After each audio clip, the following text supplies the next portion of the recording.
Sua dúvida é se você deveria guardar o sábado. E eu fico contente por saber que os meus textos e vídeos têm sido de ajuda para você. Quanto à sua discordância a respeito do que eu tenho escrito sobre a guarda do sábado, eu não me lembro de ter dito em algum lugar que a lei teria sido abolida. A lei continua tendo o seu papel, sim, e o Senhor mesmo disse que não veio abolir a lei, mas veio cumpri-la. Aliás, ele foi o único capaz de cumpri-la. Porém, é preciso entender que nós temos duas coisas muito distintas na palavra de Deus: o que era antes da igreja e o que é para a igreja. Até a morte de Cristo, a morte e ressurreição de Cristo, você vê Deus tratando com o seu povo terreno, os judeus. A partir daí, nós temos a igreja, um novo povo, escolhido até mesmo antes dos judeus, nos desígnios de Deus, antes mesmo da fundação do mundo. É na doutrina dos apóstolos, que está nas epístolas, que nós vamos encontrar aquilo que é para esse povo, para a igreja. Eu vi que a sua dificuldade está com o sábado ou sabat judeu, por acreditar que o cristão deveria guardar o sábado, assim como faziam os israelitas. Você disse pertencer a uma denominação que guarda o sábado, mas não disse qual. Antes de continuar, eu quero alertá-lo de que se você pertence à religião adventista, está colocando a sua confiança em algo cujas bases, cujos fundamentos não são dignos de crédito por terem sido estabelecidos em desobediência à palavra de Deus. Como? Eu vou explicar. O Adventismo tem as suas bases no movimento criado por William Miller, que tinha o péssimo hábito de marcar a data da volta de Cristo. Mais tarde, o movimento adotou uma profetisa chamada Ellen White, que alegava ter visões e receber revelações. O Adventismo atual é baseado nos ensinos e visões de Ellen White. E a palavra de Deus nos dá razões suficientes para não darmos crédito a esses ensinos. Uma passagem na Bíblia diz: como em todas as igrejas dos santos, as mulheres estejam caladas nas igrejas, porque lhes não é permitido falar, mas estejam submissas, como também ordena a lei. E se querem aprender alguma coisa, perguntem em casa a seus próprios maridos, porque é indecoroso para a mulher o falar na igreja.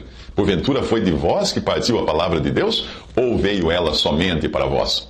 Se alguém se considera profeta ou espiritual, reconheça que as coisas que vos escrevo são mandamentos do Senhor. Isso está em 1 Coríntios 14, 33 a 37. Se Ellen White se considerasse realmente espiritual, ela teria reconhecido este mandamento do Senhor, que as mulheres não devem ensinar, como fala também na carta a Timóteo, e devem permanecer caladas nas reuniões da igreja. Não se trata de considerar a mulher inferior ao homem ou de um capricho cultural da época do Novo Testamento. Não, nada disso. Mas é apenas uma questão de ordem que o próprio Deus estabeleceu.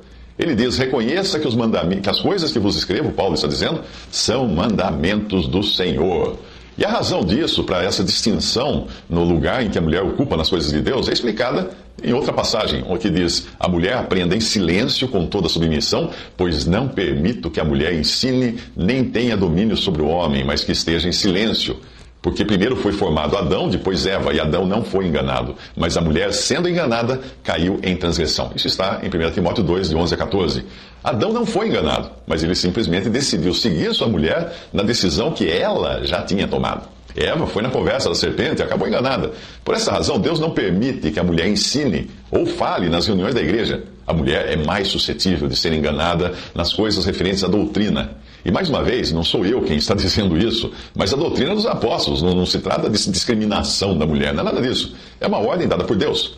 A mulher tem a sua própria esfera de atuação bastante nobre, mas esta não inclui ensinar doutrinas aos homens. Por não saber se você segue ou não os ensinos de Ellen White, eu vou interromper a minha resposta por aqui até eu ter ciência disso. Se você realmente pertencer à religião adventista, não haverá qualquer proveito em eu tentar lhe mostrar pela Bíblia a razão de não guardar o sábado, porque daí você está seguindo uma religião que não crê no que a Bíblia diz, mas no que a sua profetisa Ellen White ensinou.